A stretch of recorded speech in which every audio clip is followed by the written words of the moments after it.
Irmãos, hoje nós vamos usar somente a Bíblia, a palavra de Deus. Não temos material de slide para compartilhar aqui, mas eu creio que todos nós temos disponível a palavra de Deus, a Bíblia. E nós vamos abrir a Bíblia no livro de Atos, no capítulo 5. O título da nossa mensagem, ou da mensagem do céu, é: Acautelai-vos para não ser achados lutando contra Deus. Então, esse é um alerta que o Senhor Deus faz para a sua igreja.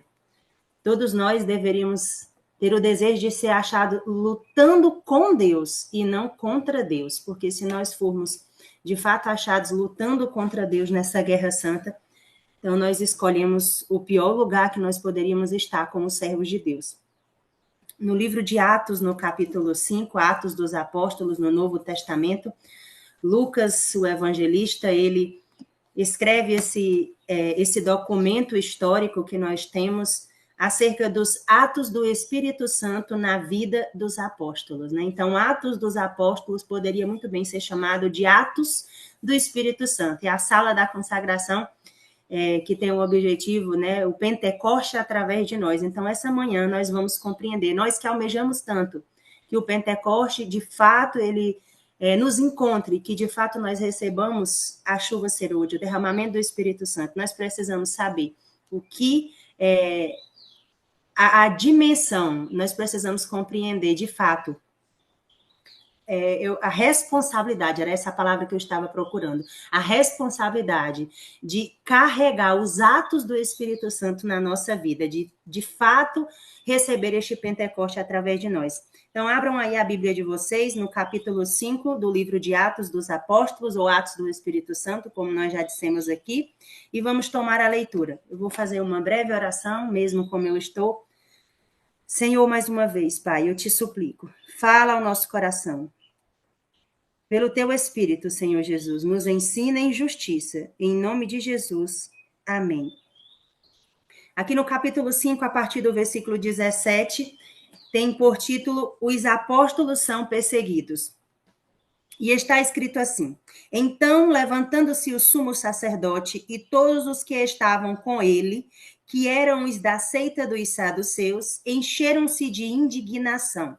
Aqui Lucas, ele registra para nós que os sumos sacerdotes, os principais líderes da igreja judaica, naquela época, já depois da morte de Jesus, da ascensão de Jesus, por ocasião aqui, já tinha passado os 40 dias, Jesus já tinha ascendido ao céu, Jesus já tinha enviado o Consolador, o Espírito Santo de Deus, e aqueles discípulos que outrora tinham passado pelo grande desapontamento da morte de Jesus, agora eles estavam cheios do Espírito Santo de Deus. Eles tinham recebido ali os dons do Espírito, os dons de língua, os dons de profecia, o dom de cura, e eles estavam fazendo milagres e prodígios ali entre a nação israelita. E aqueles milagres, aquele dom do Espírito Santo incomodou os principais líderes da igreja judaica. Aqui Lucas diz que levantaram-se o sumo sacerdote, que era o maior cargo dentro da igreja judaica, era composta pelos levitas da tribo, né, das tribos de Israel. Os levitas eram responsáveis por todo o cuidado do templo. E ali era composto, então, pelos sacerdotes e os sumos sacerdotes e pelos aqueles que ajudavam em todo naqueles rituais do templo. E aqui é dito que o sumo sacerdote se levantou, diz aqui, e todos os que estavam com ele. Quem eram os que estavam com eles? Eram os da seita dos saduceus. Irmãos, naquele período da história da igreja cristã, da igreja primitiva, não era diferente dos nossos dias de hoje. Existiam várias facções, existiam ali vários grupos que faziam parte da igreja judaica. Entre os levitas e os sacerdotes e sumos sacerdotes, tinham os saduceus, tinham outros grupos ali. Então, várias facções, né? Uns que eram mais legalistas, outros que eram mais liberais, não tinha nada diferente dos nossos dias. É por isso que Salomão, ele diz assim, que não há nada de novo debaixo do sol. O que foi é o que há de ser, né? O que foi é o que será. Então, a história ela está simplesmente se repetindo. E se tão somente nós tivermos o cuidado de examinar as Escrituras, como Jesus disse, examinai as Escrituras, pois julgais ter nelas a vida eterna, e são elas que dão testemunho de mim. Nós vamos entender o que é que vai acontecer com a igreja atual, o que é que vai acontecer com todos aqueles que quiserem viver piamente em Cristo Jesus, o que é que vai acontecer com aqueles que estão almejando pela descida do Espírito Santo, para receber, então, a chuva serôdia. Qual é o resultado de receber o Espírito Santo? Porque nós não precisamos, nós não podemos nos iludir, nós não podemos cair no conto de que o evangelho eterno é um evangelho da prosperidade, é um evangelho da bonança, é um evangelho onde tudo vai bem. Isso não é verdade. E nós vamos compreender essa história hoje aqui à luz do livro de Atos, capítulo 5, a partir do versículo 17. Então é dito que esses sacerdotes se levantaram juntamente com os saduceus e encheram-se de indignação. Então, qual foi o sentimento que os principais líderes da igreja judaica tiveram ali pelos discípulos? Eles tiveram um sentimento de indignação. Ou seja, eles foram tomados pelos frutos da carne que Paulo descreve em Gálatas capítulo 5. Dissensões, invejas, facções, ciúmes. E eles começaram, então, esse movimento contra os apóstolos, contra aqueles que tinham recebido o dom do Espírito Santo. Então, o que é que nos espera?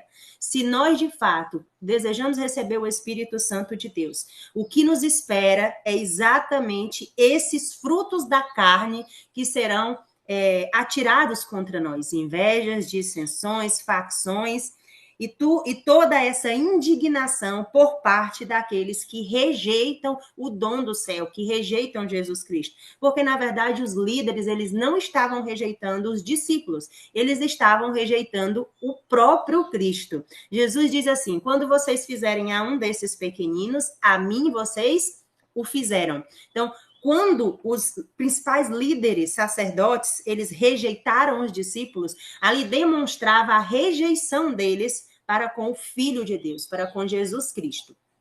O versículo seguinte diz assim, versículo 18 de Atos 5, acompanha aí na sua Bíblia, na sua versão. E lançaram as suas mãos nos apóstolos e os puseram na prisão pública. Mas o anjo do Senhor abriu as portas da prisão durante a noite, o versículo 19, e conduziu-os para fora e disse, ide, apresentai-vos no templo e dizei ao povo todas as palavras desta vida. Perceba que os líderes da igreja judaica da época, eles não só se enfureceram, não só se indignaram, mas eles puseram os discípulos, lançaram os discípulos na prisão, no cárcere, porque eles desejavam conter os discípulos. Eles não almejavam que aquele evangelho da salvação que tinha libertado a Pedro e os outros discípulos alcançasse ali o restante do povo judeu e todo o mundo, porque o evangelho agora se expandiria por todo o mundo. Então, na tentativa de silenciar os discípulos, eles foram jogados no cárcere. Isso diz muita coisa para nós. O que é que nos espera como discípulos de Cristo? O que é que nos espera como missionários que almejam proclamar o evangelho para os quatro cantos da terra? O que nos aguarda, irmãos, é exatamente esta fúria, esta indignação de Satanás, por meio daqueles que não se dobraram a Deus, por meio daqueles que rejeitaram o evangelho eterno, que rejeitaram a Cristo. Por isso, eles rejeitam os mensageiros. É por isso que a mensagem de hoje é uma mensagem de advertência, para que nós venhamos a nos acautelai-vos, para não ser achados lutando contra Deus. Os principais líderes da igreja de Deus, a igreja verdadeira, a igreja que Deus tinha levantado para que ela recebesse o Messias. Ela não só não recebeu, como o matou. E agora, não satisfeita, essa mesma igreja desejava ocultar a verdade dos fiéis e desejava silenciar aqueles que tinham recebido os dons do Espírito Santo para a proclamação dessa mensagem. Mas o versículo 19 nos declara a promessa maravilhosa de que o anjo do Senhor abriu as portas da prisão. Oh, glória, aleluia, porque a porta que o Senhor Deus abre, ninguém pode fechar. A porta que o Senhor Deus abre, homem nenhum tem poder de silenciar os servos de Deus, porque também está escrito: nada podemos contra a verdade, senão pela verdade. Se Deus é por nós, quem será contra nós? Ainda que seja nos tirados púlpitos, ainda que seja nos tirados cargos, ainda que seja nos impedido de pregar em determinadas igrejas, o Senhor Deus vai continuar abrindo as portas, porque foi assim com os discípulos, foi assim com os apóstolos, foi assim com a igreja primitiva, foi assim com a igreja do deserto, foi assim com a igreja dos mártires, e será assim com a igreja remanescente de Deus, com os últimos, com a última geração, que estará viva por ocasião da segunda vinda de Jesus, que receberá o dom do céu, que receberá o batismo do Espírito Santo. Ela também enfrentará todas essas situações pelas quais os apóstolos enfrentaram. E aqui, depois de o anjo do Senhor abrir a porta da prisão durante a noite, conduziu aqueles discípulos para fora, os apóstolos, e disse, veja só, a libertação de Deus. A palavra de Deus diz assim: se pois o Filho vos libertar, verdadeiramente sereis livres. O Senhor Deus, esta manhã, esta madrugada de sábado, de maneira especial, Ele está nos chamando para sair para fora. Mas, irmã, eu não estou presa. Mas o Espírito de Deus está nos chamando para sair para fora das nossas sepulturas. Está nos convidando e nos convocando para sair para fora da nossa aparência de vida.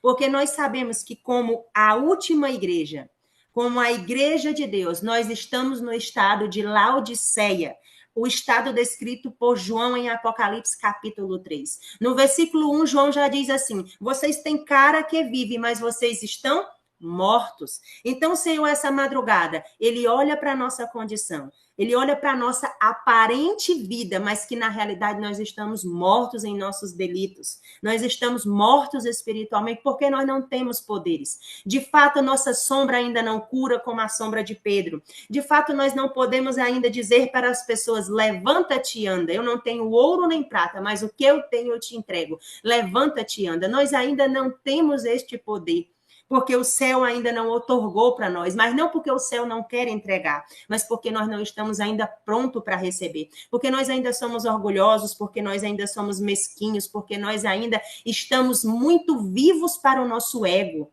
e estamos mortos espiritualmente. Então, o Senhor Deus, essa manhã, por meio do seu anjo, Ele está dizendo, por meio do anjo de Apocalipse 3, que é a testemunha fiel e verdadeira, que é o próprio Jesus. Jesus, essa manhã, Ele nos visita com amor, porque Ele diz assim: eu disciplino e corrijo o que eu amo. Então, é porque Jesus me ama. É porque Jesus ama cada um de nós que está aqui ouvindo essa mensagem, que ainda vai ouvir essa mensagem, se Deus assim permitir.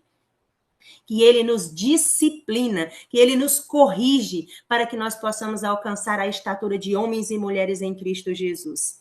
Aqui o anjo do Senhor está nos convidando para sair para fora da nossa sepultura espiritual, da nossa morte, desta vida aparente, desta aparência de piedade que nós professamos ser cristãos, dessa contentação que nós temos em simplesmente fazer parte da Igreja Adventista do Sétimo Dia. Ora, nós não podemos nos contentar só em ser adventistas do sétimo dia. Ser adventista do sétimo dia qualquer um é, irmãos. Nós precisamos ser a igreja do primogênito, a igreja do Deus vivo, a igreja que tem poder, a igreja que se move pelo testemunho de Jesus Cristo.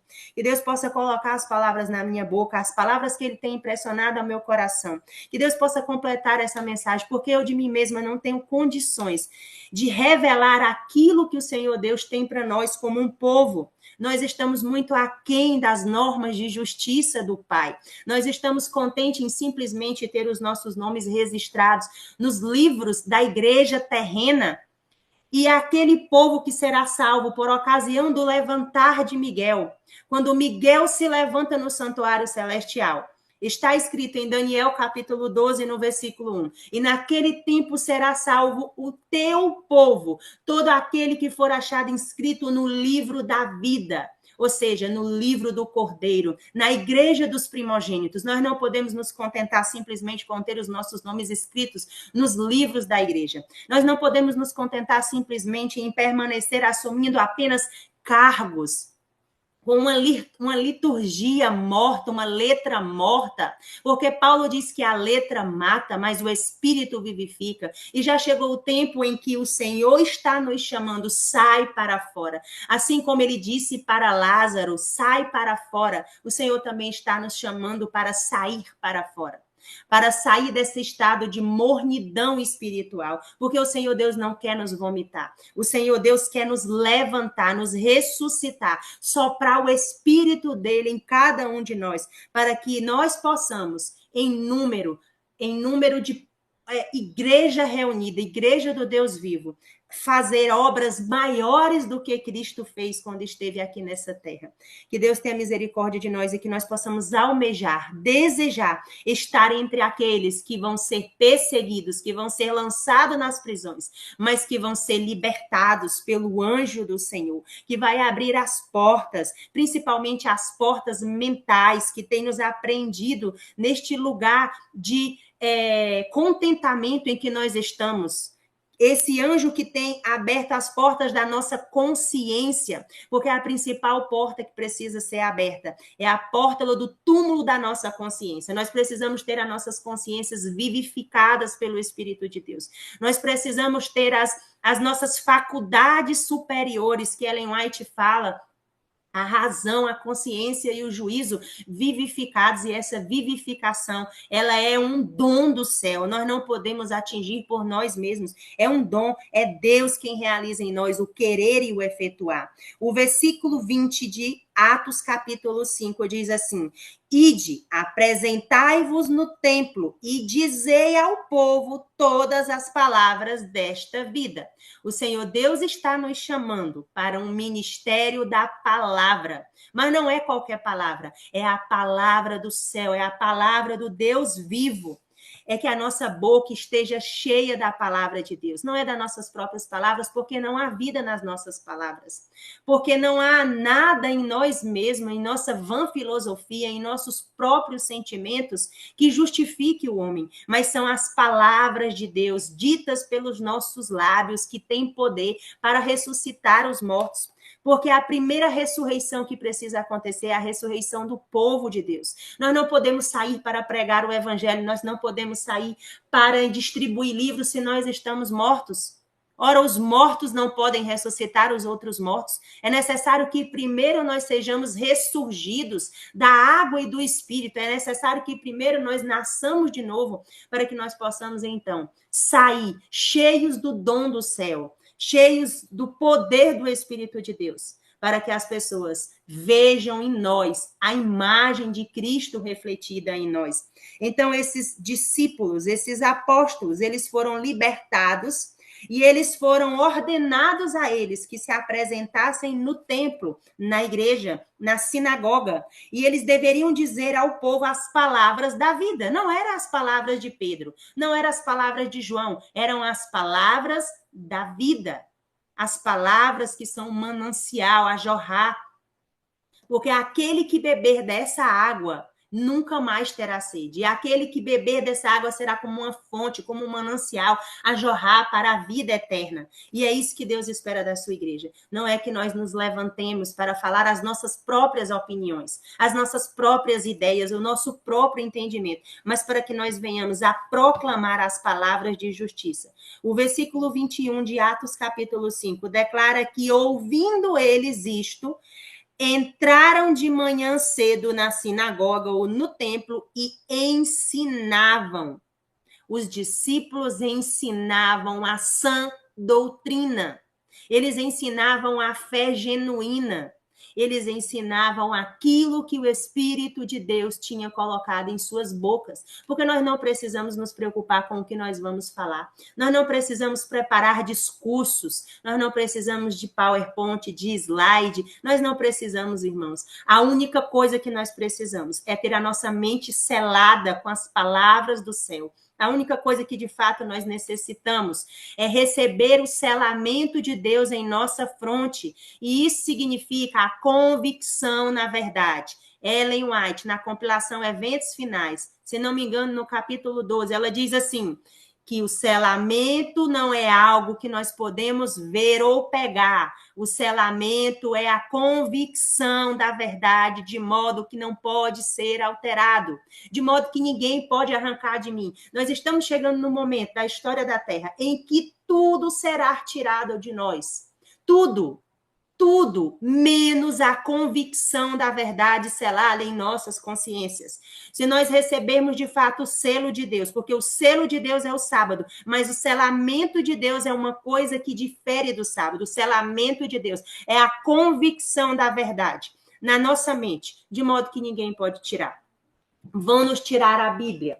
Vão nos tirar os livros do Espírito de Profecia, vão nos tirar os notebooks, os celulares, a internet, vão nos tirar os bens, os carros, mas aquilo que o Espírito de Deus tiver selado na nossa mente, aquilo que o Espírito de Deus tiver escrito na nossa mente, santidade ao Senhor, isso ninguém pode tirar de nós. A verdade, porque a palavra diz, e conhecereis a verdade vos libertará. Seremos libertos na nossa consciência, seremos libertos na nossa mente.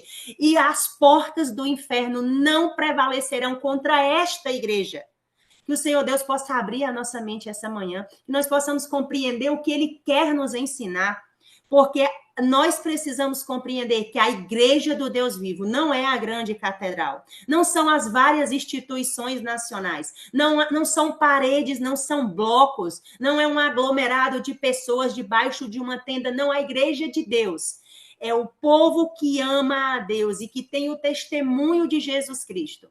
O Senhor Jesus diz que onde tiverem 2 ou mais reunidos em seu nome, ali será a igreja de Deus. Porque ele habita num alto e sublime trono, mas também com aquele que tem o coração contrito e abatido. Veja, irmãos, que o Espírito de Deus já tem selado essas palavras na minha mente. Isso não é mérito meu. Eu tão somente como a palavra de Deus, eu tão somente vou à palavra de Deus e digo, Senhor, eis-me aqui. Envia-me a mim, faz a tua vontade. Senhor, eu não tenho uma memória boa. Senhor, tu sabes o quanto eu maltratei o meu corpo e a minha mente com ensinos seculares, com ensinos do mundo. Quantos anos eu passei numa graduação, numa pós-graduação, aprendendo as vãs filosofias desse mundo. E agora, Senhor, como eu vou guardar na memória, na parede da minha mente, a tua palavra, Senhor Deus? E o Senhor diz, não te preocupas, apenas estuda, apenas come dessa palavra que eu tenho te dado todas as madrugadas, todos os dias, andando pelo caminho, ao levantar, ao deitar, ao dormir, sentado na mesa, o tempo todo. Contempla Jesus. E eu vou guardar, eu vou selar na tua mente, eu vou escrever com o meu dedo no teu coração, e coração na Bíblia significa mente. Eu vou escrever a minha lei no teu coração, e Deus tem feito isso. E Ele não tem feito isso só comigo, Ele tem feito isso com todos aqueles que estão prontos, que dizem, Senhor, ensina-me. Senhor, eu quero andar em justiça. Senhor, eu quero ser selado. Eu quero receber o derramamento do teu Espírito Santo. Ó, irmãos, a igreja tem esperado por um fenômeno espiritual. A igreja tem esperado por um reavivamento que nunca chegará. Porque a Ellen White diz que a igreja nunca se converterá na sua totalidade. Se nós estamos esperando por um tempo em que todos vão se levantar e vão aceitar esta mensagem, este tempo nunca chegará, está escrito. É individualmente, Deus está nos chamando individualmente. A salvação não é em grupos. Sim, Deus vem buscar uma igreja aqui na terra, que não é paredes, que não é tijolos, que não são bancos, que não é estrutura. Mas a salvação, ela é individual e intransferível. A serva de Deus diz que se Daniel estivesse vivo, Noé estivesse vivo, José estivesse vivo, nos dias de hoje, nem mesmo esses homens de Deus, grandes homens da história bíblica, poderiam salvar os seus próprios filhos, se eles não quiserem, se eles não se renderem a essa mensagem. Irmãos, a salvação é individual. Deus está nos chamando para entrar nessa salvação individualmente, pelo nosso testemunho, pelo nosso martírio, o resto do mundo, primeiro a nossa família, os nossos filhos serem atraídos. Nós queremos converter os outros quando nem nós mesmos estamos convertidos, quando nem nós mesmos experimentamos essa conversão. Mas voltando aqui para o texto de Atos, no capítulo 5, no versículo 21 de Atos dos Apóstolos, é dito que os discípulos, os apóstolos, ouviram as instruções do anjo do Senhor. Será que nós temos ouvido as instruções do anjo do Senhor? Ou será que nós temos dado a nossa atenção para a instrução de homens e mulheres falhos e imperfeitos, de líderes que têm falado as suas próprias palavras e não o está escrito? E eles entraram de manhã cedo na sinagoga, no templo, e ensinavam.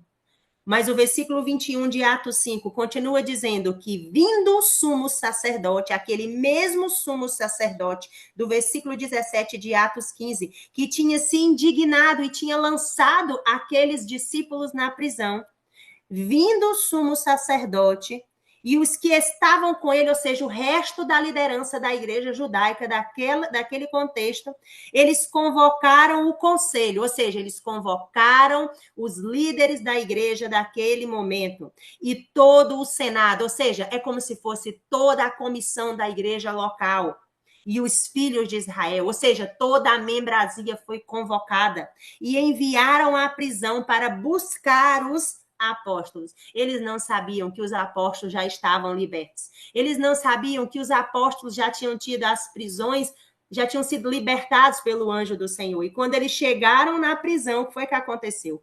O versículo 22 de Atos, capítulo 5, revela para nós que quando os principais líderes da igreja judaica chegaram na prisão, eles encontraram os oficiais, e diz assim, mas quando os oficiais chegaram, eles não foram encontrados na prisão.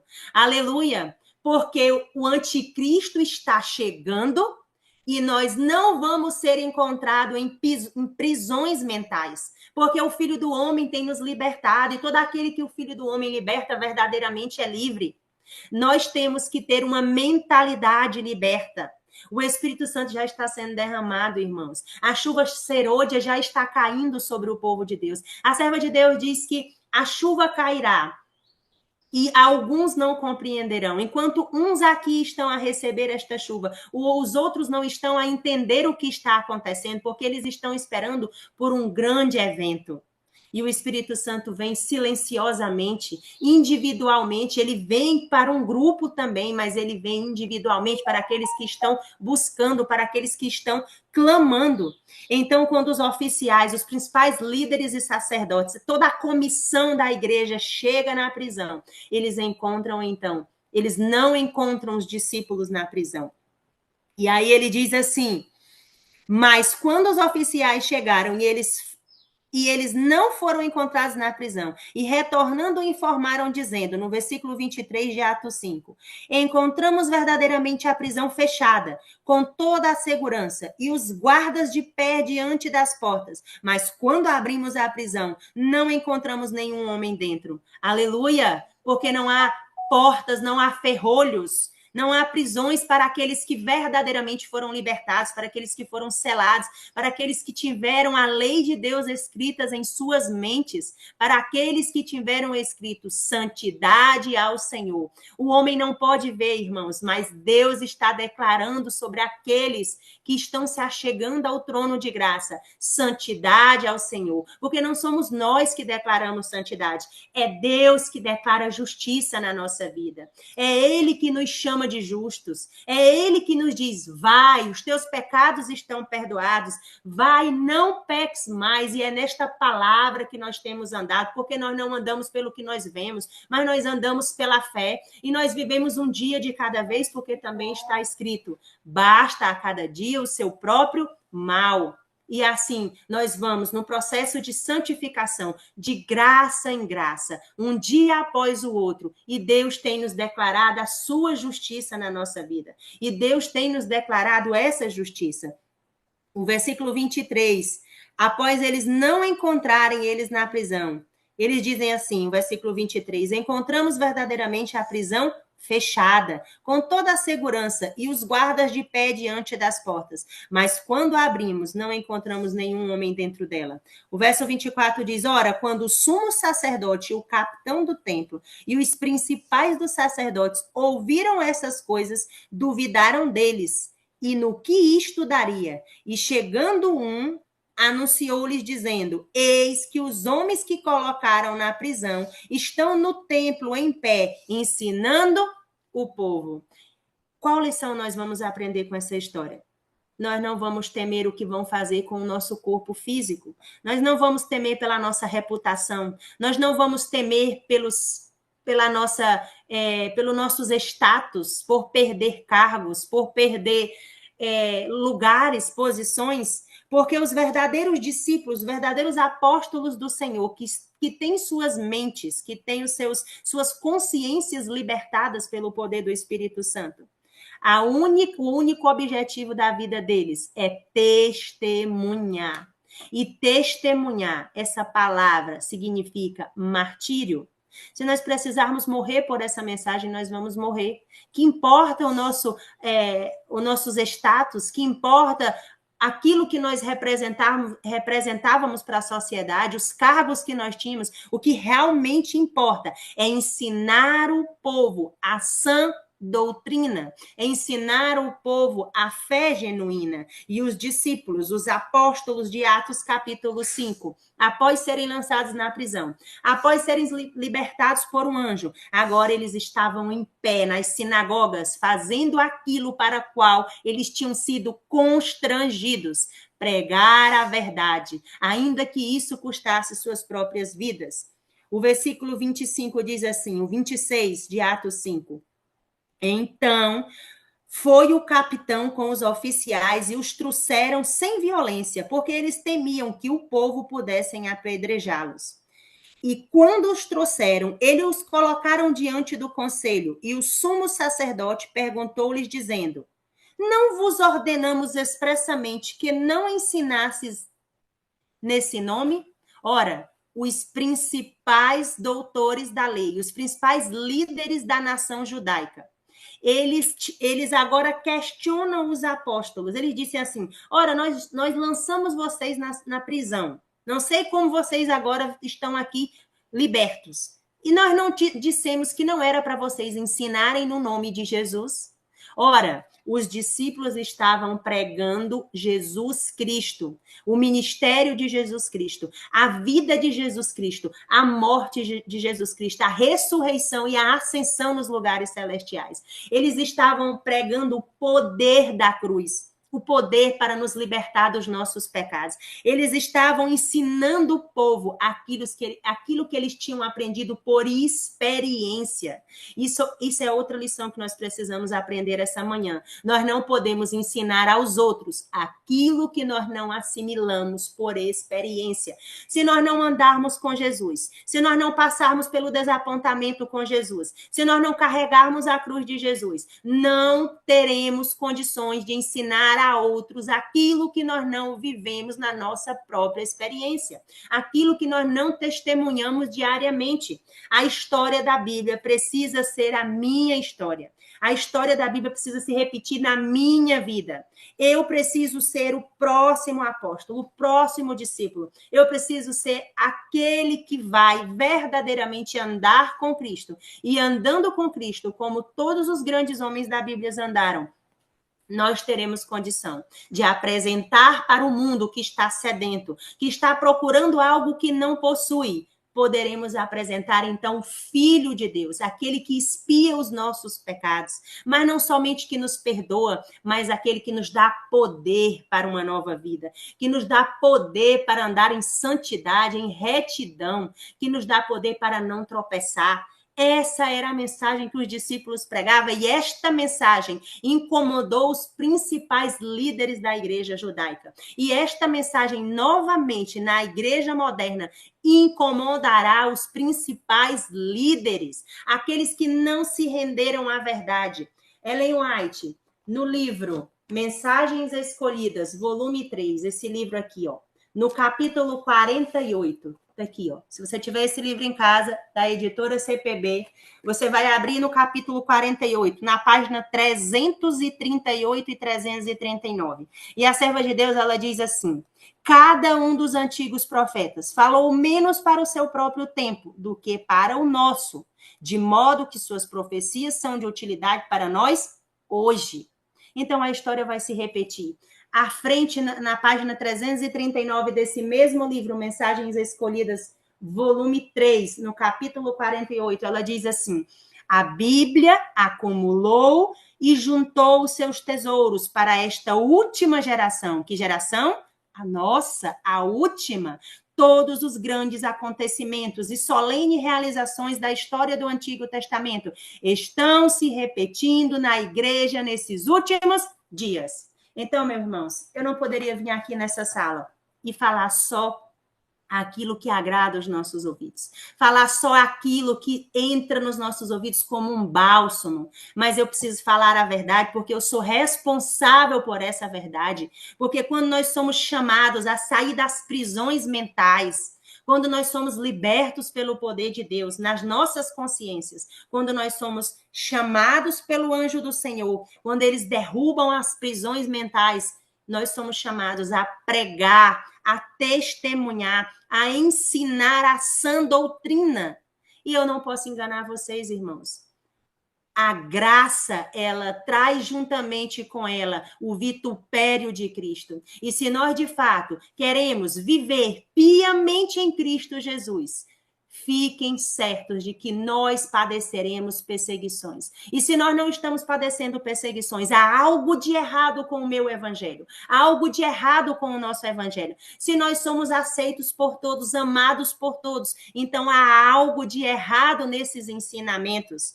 Há algo que não está batendo com isso que Ellen White diz lá em Parábolas de Jesus. Na página 163, no quarto parágrafo, Ellen White diz assim: as palavras de Deus ao antigo Israel encerram uma advertência solene para a igreja moderna e os seus guias e os seus líderes hoje.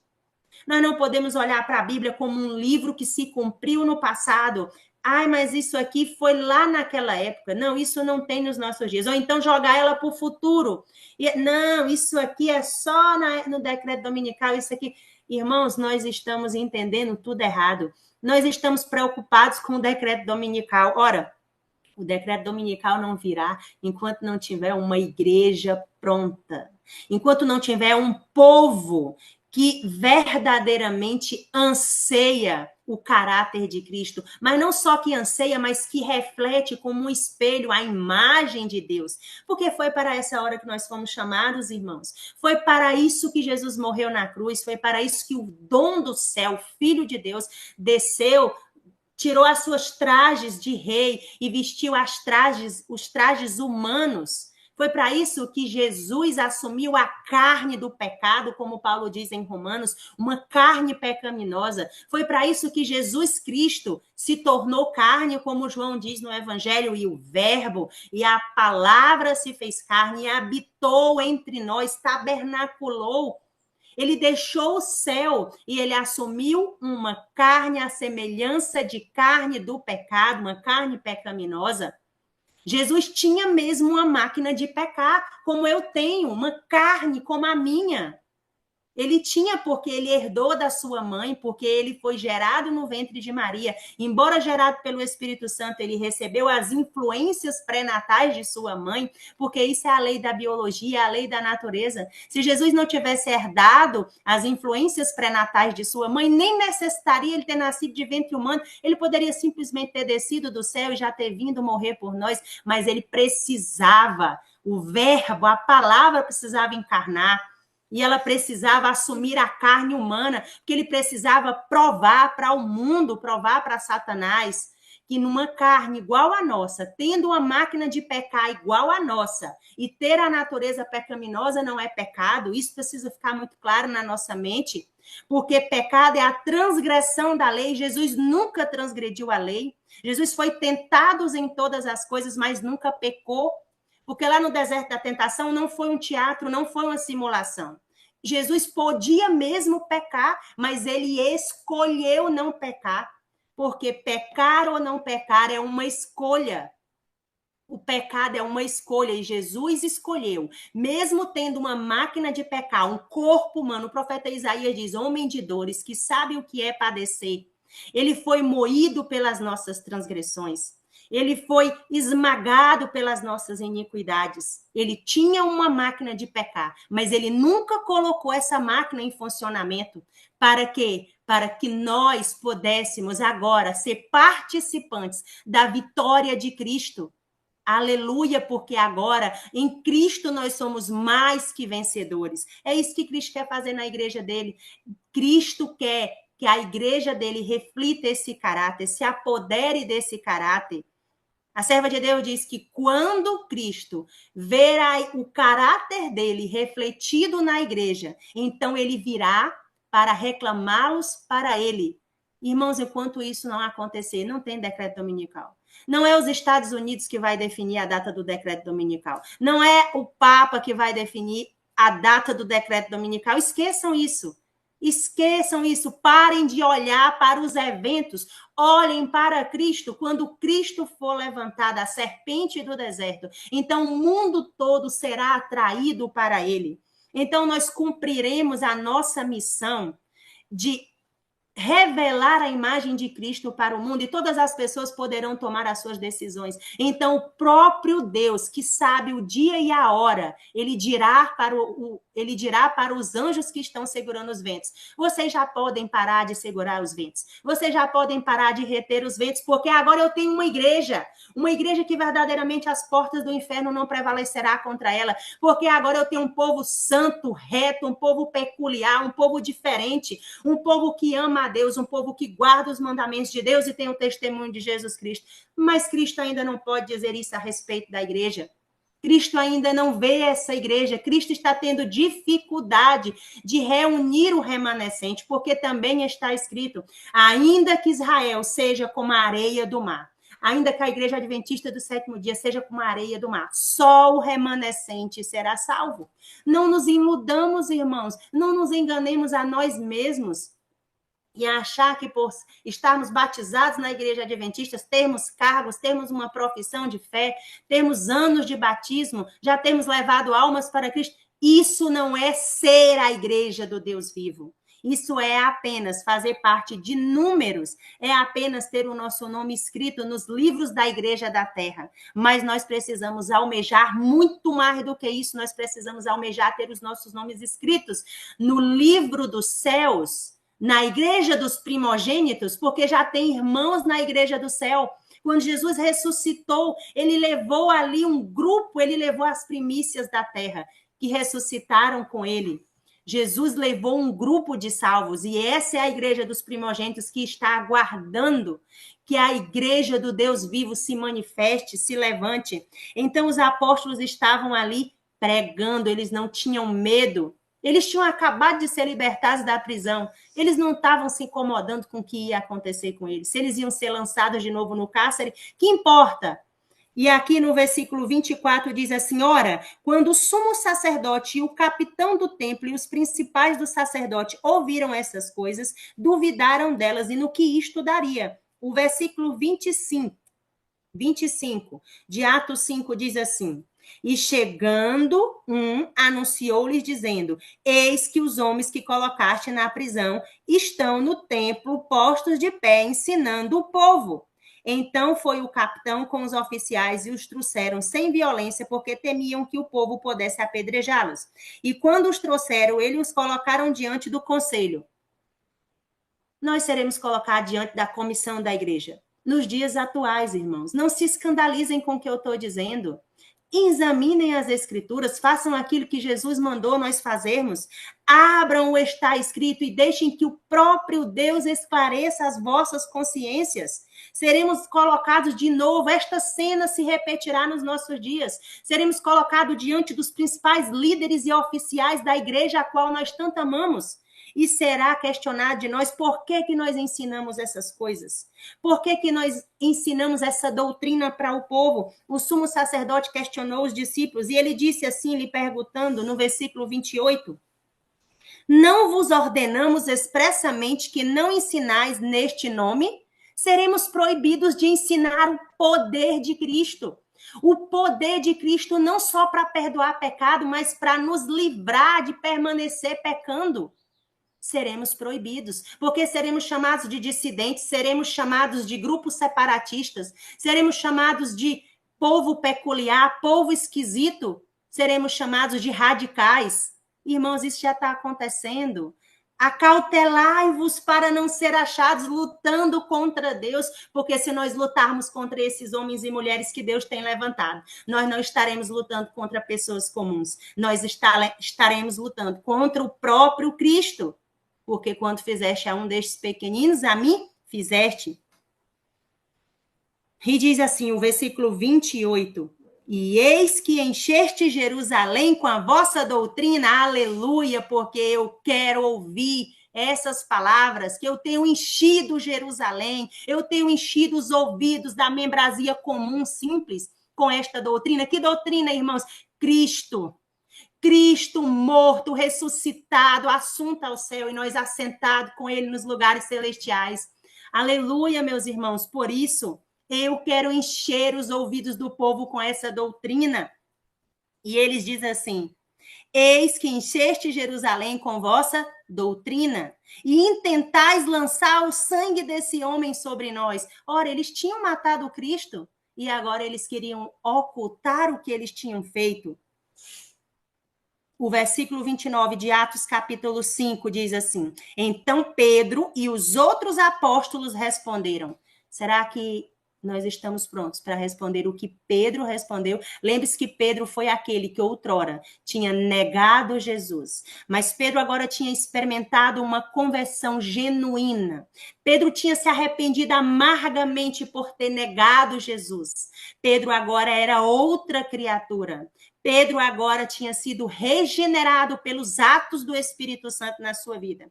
E Pedro agora ousadamente se levanta e ele diz assim, devemos antes obedecer a Deus do que aos homens. Será que você está preparado para dar a resposta de Pedro? Será que você já experimentou a convenção genuína? Será que nós estamos prontos para se levantar da sepultura a qual o anjo do Senhor está nos chamando?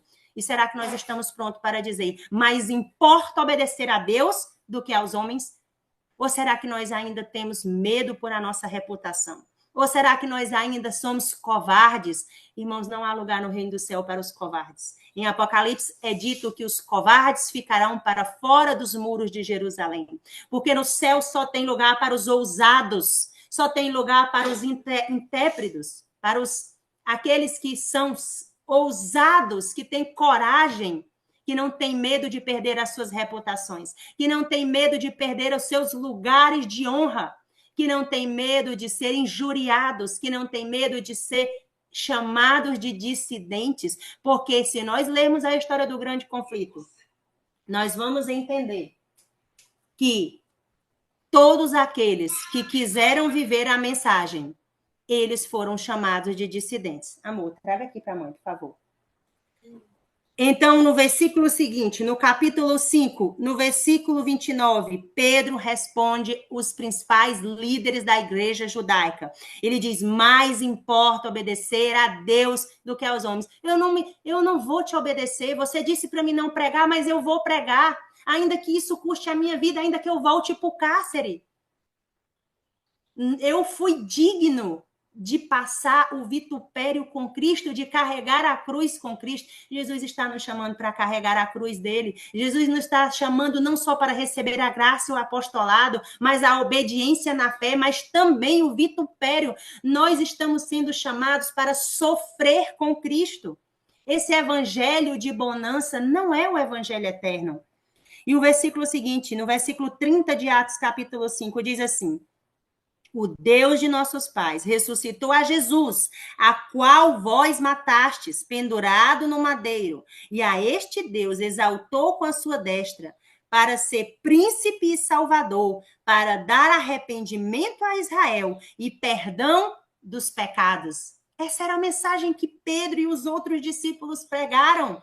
Eu quero pregar essa mensagem. Eu quero ser um anunciador das boas novas. Eu quero chegar para as pessoas que estão condenadas pelo pecado, assim como eu estive, porque eu também fui resgatada. Porque eu sei de onde eu fui tirada. Eu fui chamada de um poço de lama, de um tremendal de lama, de um poço de pecado. Mas o Senhor Deus tem firmado os meus pés na rocha e o Senhor tem colocado um louvor nos meus lábios e um hino de gratidão. E o Senhor tem me dado poder para andar em justiça, por a justiça dele, porque não há justiça em mim, porque não há santidade em mim, mas a santidade dele, ele está nos concedendo. Era isso que os discípulos pregavam e era isso que enfurecia os líderes. Eles pregavam o poder de Jesus para a remissão dos pecados, para uma novidade de vida. E é para isso que nós estamos sendo chamados. É para isso que o Senhor Deus, essa manhã, essa madrugada, está nos chamando para ressuscitar, para uma nova vida, uma vida sem pecados. Pecadores que não pecam. Pecadores porque tem uma máquina de pecar, porque essa máquina de pecar, essa carne humana, ela estará conosco até a volta de Jesus, mas ter uma carne pecaminosa, ter uma máquina de pecar, não significa que eu vou viver pecando, porque o pecado é uma escolha, e nós vamos escolher não pecar, porque mais importa obedecer a Deus do que aos homens. Porque antes morrer do que pecar, nós precisamos chegar a este nível de desejar, Senhor, mas antes morrer do que pecar, porque está escrito, a alma que pecar, essa morrerá, e o salário do pecado é a morte. E Cristo já pagou esse alto preço. Ele morreu e eu estava com ele na sua morte, e eu estava com ele na sua ressurreição, e eu estou com ele agora nos lugares celestiais assentados, e quando o meu nome for chamado, quando o meu nome for passado em revista, e quando o seu nome for passado em revista, não é eu que me apresento, é Cristo, e ele diz, o meu sangue, Pai, o meu sangue. Eu remi a Nayara, eu remi todos estes que acreditam nas minhas palavras, e eu não só remi, e eu não só perdoei eles dos pecados, Senhor Jesus, mas eu dou poder para eles viverem uma nova vida, porque eu tenho poder, porque Jesus venceu o pecado, ele venceu as trevas, ele venceu a mortandade, e ele pode agora nos dar este poder por meio do seu sangue, pelos méritos de Jesus. E era isso que os apóstolos pregavam. E no versículo 32, e diz assim, e nós somos suas testemunhas. Pedro, com ousadia santa, ele declara, nós somos suas testemunhas acerca dessas coisas. E também o Espírito Santo, qual Deus deu aos que lhe obedecem. Nós somos suas testemunhas, irmãos. Não fuja do vitupério. Não fuja da cruz. Não queira um evangelho confortável, agradável, que não ofende ninguém. Jesus disse que não veio trazer a paz, ele veio trazer a espada. E a espada é a palavra, porque a palavra de Deus é mais cortante do que uma espada de 2 gumes. É mais penetrante, ela divide. É a testemunha fiel que vai causar a sacudidura. É a mensagem poderosa da testemunha fiel que vai separar o joio do trigo. E o versículo seguinte diz assim, quando eles ouviram isto, enfureceram o coração e deliberaram matá-los. Vão se enfurecer contra nós, irmãos.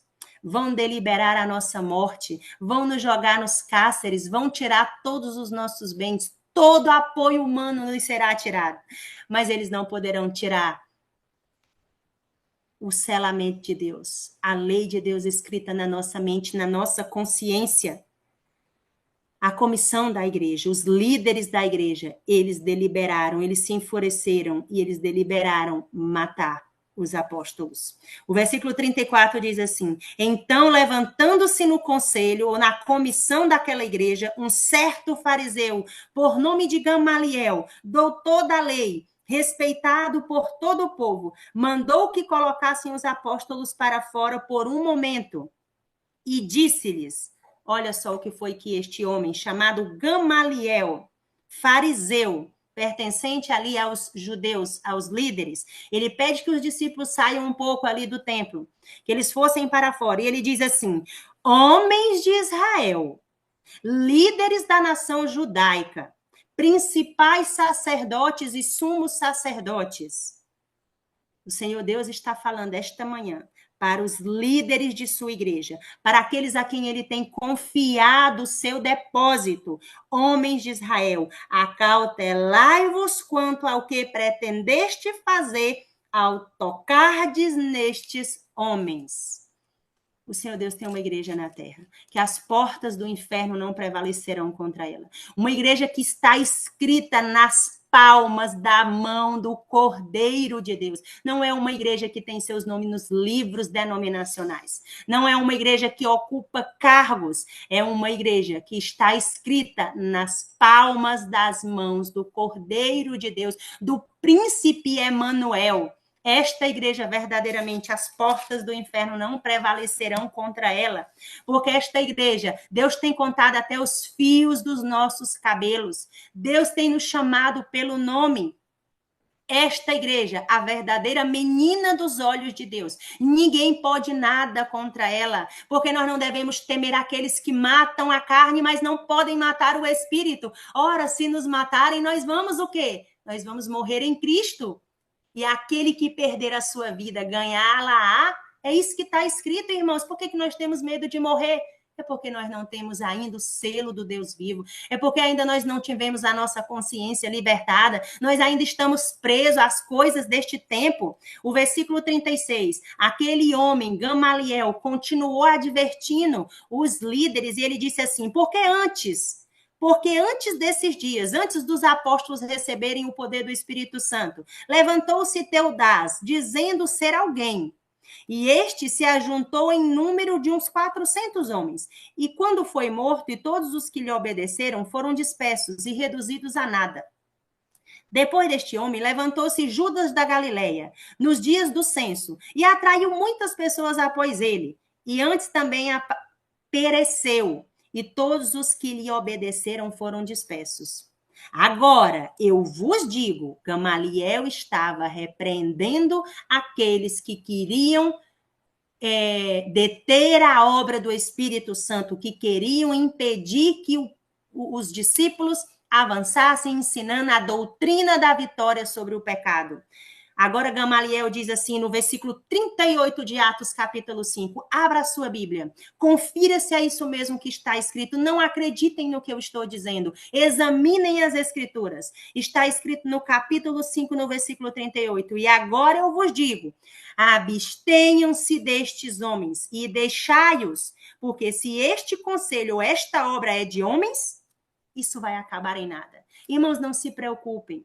Se o que eu estou dizendo aqui são falácias, são coisas da minha cabeça, esta obra vai acabar em nada.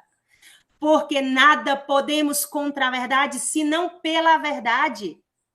Mas, no versículo 39 está escrito, se é de Deus, não podereis destruí-los, para que não sejais achados lutando contra Deus. Deus tem misericórdia de nós, irmãos. Que nós não queremos ser achados lutando contra Deus.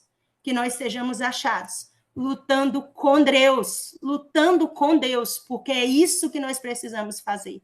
A luta de Jacó todos os dias, se apegar a Deus e dizer, Senhor Deus, eu não saio daqui enquanto o Senhor não me abençoares, enquanto o Senhor não selar a minha mente estas verdades, enquanto o Senhor não libertar a minha consciência, Senhor, deste falso evangelho espúrio que tem sido ensinado. Senhor, coloca na minha boca as tuas palavras e sela, Senhor, a tua lei, para que eu seja um ensinador de justiça, para que eu me levante, não tema pela minha vida, não tema pela minha reputação, não tema por nada, Senhor, para que eu carregue o vitupério da cruz, para que eu seja participante do sofrimento de Jesus. Porque felizes aqueles que são eu me esqueci da palavra agora. Felizes aqueles que são perseguidos por Jesus, porque aqueles que são perseguidos por a causa de Jesus, eles terão grande alegria, porque eles entrarão no gozo do seu Senhor. E Gamaliel diz exatamente isso. Acautelai-vos, abstenham-se destes homens, deixai-os, porque se este conselho, se esta obra é de homens, isso vai acabar em nada, mas se é de Deus, não podereis destruí-lo, para que não sejais achados lutando contra Deus. Por hoje é isso, meus irmãos. Amanhã nós continuamos na palavra de Deus. O que Deus tem a nos dizer a respeito desse evangelho. Eu convido aqueles que estão conosco e aqueles que ainda vão ouvir esta mensagem a se ajoelhar para que nós possamos orar ao nosso Deus, para que Ele cele essa mensagem na nossa mente e para que Ele nos liberte, em nome de Jesus. Bendito Deus e grandioso Pai, que habita nos mais altos céus e também com aqueles que são contritos e abatidos. Eu te dou graças, Senhor Jesus, porque o Senhor tem trazido as palavras à minha boca, Pai. Conforme o Senhor prometeu. O Senhor disse que nós não precisaríamos nos preocupar com o que nós iríamos falar, porque o teu Espírito traria a nossa língua, Pai, a palavra, aquela palavra que nós estudamos, que nós nos alimentamos, que nós comemos, Pai, as palavras de vida e salvação. Senhor Deus, tu sabes, Senhor, quem precisa ouvir esta mensagem, meu Deus. Tu sabes quem precisa ser chamado para fora, Senhor Jesus. Quem precisa ser restaurado, ressuscitado, Senhor Deus.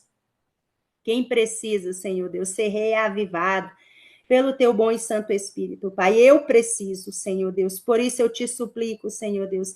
Me liberta, Senhor Deus, liberta a minha casa, os meus filhos, Senhor. Liberta a tua igreja, Senhor. Liberta aquelas almas que estão sedentas, que ouvem esta mensagem, para que eles também possam ser, Senhor Deus, possam ouvir agora a voz do anjo do Senhor dizendo: sai para fora, chamando os nossos nomes, Senhor Deus, e nos dando ousadia, Senhor Jesus, nos dando poder para pregar esta mensagem, a mensagem da cruz, para levantar Cristo Todo-Poderoso, aquele que tem poder para perdoar pecados e aquele que tem poder para nos manter livres dos pecados, Senhor Jesus, porque o Senhor é poderoso para fazer infinitamente mais, além daquilo que pedimos e além daquilo que pensamos, Senhor Jesus. Pai, nos dá um sábado restaurador na tua presença, Senhor Deus. Não deixa que Satanás roube as sementes da verdade que foram lançadas nos corações, Pai, nos terrenos sedentos. Mas antes, Senhor Deus, envia a chuva para que molhe esta semente e para que ela germine, para que ela cresça e para que ela frutifique, dê muitos frutos, Senhor Jesus, porque está escrito que a tua palavra não voltará vazia, Pai. Ela fará aquilo para qual ela foi destinada. Assim como as chuvas caem do céu e para lá não volta, assim será com toda palavra que sair da tua boca, Senhor Deus. Ela cumprirá o propósito para qual ela foi criada. Eu creio e é por isso que eu oro na convicção de que a minha oração foi atendida pelos méritos do sangue daquele que vive e reina para interceder por nós. Amém, amém e amém. Amém, Senhor.